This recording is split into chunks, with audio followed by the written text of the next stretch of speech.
रंगरेज साहब आप आगे बढ़िएगा। रंगरेज साहब सुनिए ना, आपकी ओवैसी साहब से कोई बात हुई क्या? अगर हो, आप चूंकि ऑफिशियल प्रवक्ता हैं, तो अगर बात हो तो ये हिदायत आप ओवैसी साहब को दें कि मंच पर चढ़कर वो लोगों को डराए ना, यूसीसी एनआरसी के नाम पर धमकाए ना, अपने किए हुए विकास के नाम पर वोट मांगे, मुस्लिमों को आगे बढ़ाने के नाम पर वोट मांगे।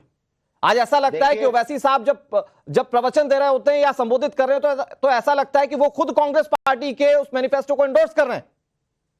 देखिए अनुराग जी, आप एक बार हैदराबाद जाइए और देखिए उन्होंने मुसलमानों मैं गया हूं हैदराबाद मिलत के लिए क्या काम किया, आप जाके देखिए।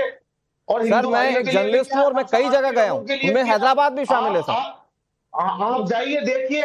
और ये जो बार बार ओवैसी साहब की बात को कहा जा रहा है, ओवैसी साहब ने कह दिया कि गोश्त खा रहे, क्या गोश्त खाना इस देश में, मीट पर कोई पाबंदी थोड़ी है देश में, मगर गाय के नाम पर जो है सियासत जो हो रही है, बुलडोजर के नाम पर, कभी धर्म परिवर्तन के लफ्जियात के नाम पर, ये पॉलिटिक्स और ये राजनीति इस देश की विचारधारा के खिलाफ है। और रंगरेज साहब एक विचारधारा देश में बहुतायत रहने वाले लोगों की ये भी है कि गाय हमारी माता है, गाय हमारे लिए पूजनीय है। तो आप लोगों को अपने जायके या स्वाद के लिए लोगों की आस्था की नहीं पड़ी है क्या? आप सियासत के रूप में कुछ भी इस्तेमाल करेंगे? मैं कह रहा हूं, अवनीश जी ने बहुत अच्छा सवाल उठाया था कि ओवैसी साहब जब वोट मांगने गए थे तो वहां कह रहे थे काटते रहो। अरे भाई, वो भी जीव है जिसको आप काट रहे हैं। अरे सुनिए, गाय को बिल्कुल मना है, जब हमारे देश का संविधान कानून मना करता है तो कोई भी मुसलमान गाय के गोश्त को नहीं खाता। गोवा में कौन खाते हैं, कौन है वो लोग, उन्हें टारगेट करिए आप गोवा में। अरे साउथ में जाइए, वहां पर देखिए काटी जाती है, बंगाल में बंद करा दीजिए। आपकी केंद्र में सरकार है, 10 साल हो गए आपको, आपने क्या किया? और जो गली में और मोहल्ले में जब गाय को खाना तक नहीं खिलाया जा रहा, बेचारी वो पन्नी खा खा के मरी हुई है, इतनी सारी गायों की वीडियोस आती हैं सोशल मीडिया पर, क्या करती भाजपा? गाय के नाम पर राजनीति तो कर रही है। मुझे एक छोटी सी चीज बताइए रंगरेज साहब, आप पढ़े लिखे व्यक्ति हैं, मेरे साथ कई चर्चाओं में बैठ चुके हैं, मैं एक चीज आपसे मुझे बताइए और बहुत स्पष्ट बात कीजिएगा। अगर कांग्रेस पार्टी ये कहती है कि हम लोग आपके लिए सब कुछ खाना फ्री कर देंगे, तो फिर बात वही है कि आज ऐसा क्या है जो आपको खाने को नहीं मिल रहा है, और वो आएंगे तो ऐसा क्या फ्री कर देंगे? और फिर आप भी जब जनता के मंच पर होते तो आप कहते हैं कि आप जो गोवंश की रक्षा कर रहा है उनके लिए नको। देखिए मैं क्या कह रहा हूं अनुराग जी, मैं क्या कह रहा हूं, आप मेरी बात सुनिए। कांग्रेस का क्या मैनिफेस्टो है, उसका जवाब भी कांग्रेस के नेता यहाँ पर हैं, वो बताएंगे उनके मैनिफेस्टो में क्या लिखा है। कहीं पर भी कोई भी पार्टी मैनिफेस्टो में ऐसी कोई बात नहीं लिखती जिससे कि दूसरी भावनाओं को आहत हो। ये टीवी का परसेप्शन बना लिया है कि टीवी में जो है इन मुद्दों को नहीं, रंगरेज साहब, जिस टीवी को लेकर आप बातें कर रहे हैं उस टीवी पर आप भी बैठकर ज्ञान ही देते हैं, तो इस टीवी को किसी भी तरीके से मत कोसिए। दूसरी बात क्या है कि यहाँ पर मैनिफेस्टो की बात इसलिए हो रही है क्योंकि बीजेपी खुलकर ये कह रही है कि गौकशी होगी, तो अगर गौकशी होगी तो कितने लोगों की भावनाएं आहत होगी। रंगरेज साहब, माफ कीजिएगा, मुमताज आलम रिजवी जी, देश की आस्था से कोई फर्क पड़ता है सर? आप लोगों को नहीं पड़ता है? मतलब मैं सियासतदानों की बात कर रहा हूं कि अगर उनको फर्क पड़ता है देश की आस्था से तो गोकशी तो मुद्दा होना ही नहीं चाहिए, इसको तो सिंगल हैंडेड बैन करना चाहिए और सब बोलना चाहिए कि भाई आप करोड़ों लोगों की आस्था है गौकशी, ये नहीं होना चाहिए।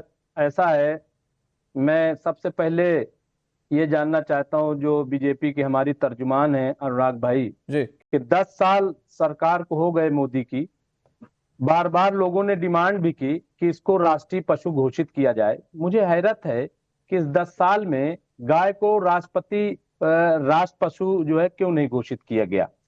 दूसरी गंगा की बात आ जाती है, गाय और गंगा बहुत इंपॉर्टेंट, गंगा कितनी साफ की गई, ये तमाम चीजें जो है वो सवाल किए जा सकते हैं, लेकिन इस वक्त सवाल करने का इसलिए कोई जरूरत नहीं है क्योंकि अब जवाब देने का वक्त है और आवाम जो है वो जवाब दे रहे हैं मेरे ख्याल से। और मौजू जो है वो इस वक्त रोजगार, बेरोजगारी है, मौजू जो है इस वक्त महंगाई है, मौजू जो है इस वक्त लॉ एंड ऑर्डर है, ये तमाम चीजें जो है ये मुमताज भाई, आप तो ये कह रहे हैं कि मौजू इस वक्त रोजगार पे, और ये कोई नई बात नहीं है। नहीं, आप सही कह रहे हैं कि इस वक्त मौजू जो है वो रोजगार, महंगाई है, लेकिन मुस्लिमों के रहनुमा बनने वाले नेता ओवैसी यूसीसी एनआरसी या डर वाली सियासत से ऊपर नहीं उठते। मुमताज भाई, ओवैसी जैसे नेता डर वाली सियासत से ऊपर नहीं उठते, इस पर भी तो बोलना होगा ना आपको। देखिए ऐसा है, जहां तक ओवैसी की बात है, 3 सीटों पे लड़ रहे हैं, उन पे क्यों आप इतने ज्यादा फोकस कर रहे हैं? क्या आपको इतनी जरूरत पड़ रही है? नहीं, क्योंकि रंगरेज जी या फिर ओवैसी साहब तो बताते कि वही मुस्लिमों के रहनुमा हैं। देखिए ना, पीएम, एक मिनट, मुसलमान न मुल्क में पीएम का दावेदार है, मुसलमान न मुल्क में अब सीएम का दावेदार है, और हत्ता तो ये है कि अब तो वो कैबिनेट के लायक भी नहीं बचा। कैबिनेट के लिए 1 मिनट, और माफ कीजिएगा, ये सब ऐसा है कि एक इनको मुसलमानों को चारा समझ रहा है, दूसरा बेचारा समझ रहा है, दोनों राजनीति कर रहे हैं। मैं ये कह रहा हूँ चारा कौन समझ रहा है सर, बेचारा कौन समझ रहा है? इज्जत शहरी है, उसको इज्जत के साथ तालीम दीजिए, उसको इज्जत के साथ तजारत करने दीजिए, उसको इज्जत के साथ तहफ्फुज़ दीजिए, सिक्योरिटी दीजिए, खत्म कीजिए। मुसलमानों पर क्यों बार बार, कहाँ मुसलमान क्या खा रहा है, कौन क्या पी रहा है, कहाँ कुछ कर रहा है, इसलिए इस पर राजनीति बंद है, चाहे ओवैसी साहब ठीक है। और मुमताज भाई बहुत अच्छी बात है। अच्छा अवनीश जी जवाब दे रहे हैं, अवनीश जी नहीं होनी चाहिए, प्लीज जवाब दे दीजिए, फिर मैं वरुण जी के पास जा रहा हूँ, फिर अनिला जी के पास। अवनीश जी प्लीज। अनुराग जी, मैं मुमताज जी को के सामने बिल्कुल स्पष्ट कहना चाहता हूँ, ये देश के मुसलमानों के लिए नहीं कह रहे हम, जो अपने आप को मुसलमानों का रहनुमा कहते हैं, हम उनके लिए कह रहे हैं। मैं जानता हूँ ऐसे तमाम दोस्त मुस्लिम हैं जो कहते हैं कि सवाल ही नहीं उठता कि इस देश में रह करके हम गाय का मांस खा लें। मैं मेरे व्यक्तिगत रूप से मैं जानता हूँ वो ये तो कांग्रेस कह रही है कि नहीं खाओ तुम गाय का मांस खाओ, कांग्रेस कह रही है ये।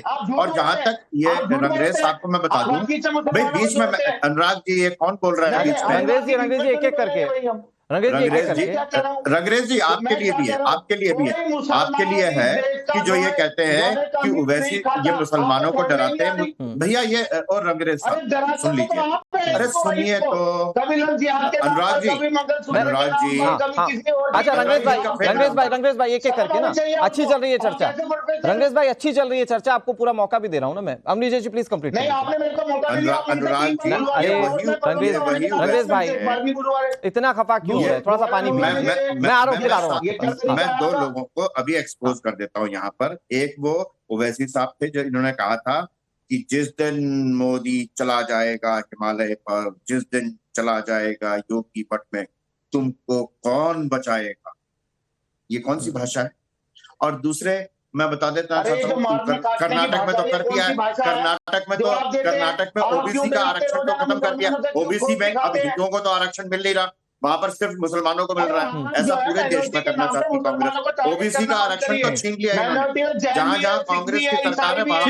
ठीक है अपनी जैसे आ रहा हूं आपके पास। रंगरेज साहब मैं आपको वक्त दूंगा। रंगरेज जी बीच में बोलेंगे ना, बीच में बोलेंगे तो वो जो आपका ही वक्त है वो कम हो जाएगा। मैं छोटे छोटे रिएक्शन लेकर फिर आ रहा हूं आपके पास, जवाब तो आप ही को देना है वरुण जी। लेकिन मुझे ये बताइए, जो मेहरुद्दीन रंगरेज साहब कह रहे हैं कि कोई चारा समझ रहा है कोई बेचारा समझ रहा है, आप अपने ऊपर लागू कर लीजिए। उन्होंने तो सारी राजनीतिक पार्टियों को लेकर कहा, उन्होंने कहा कि आज चारे और बेचारे की सियासत में मुस्लिमों पर इस कदर सियासत हो रही है कि यह भी तय किया जा रहा है कि हम आपको क्या खाने देंगे और क्या खाने नहीं देंगे।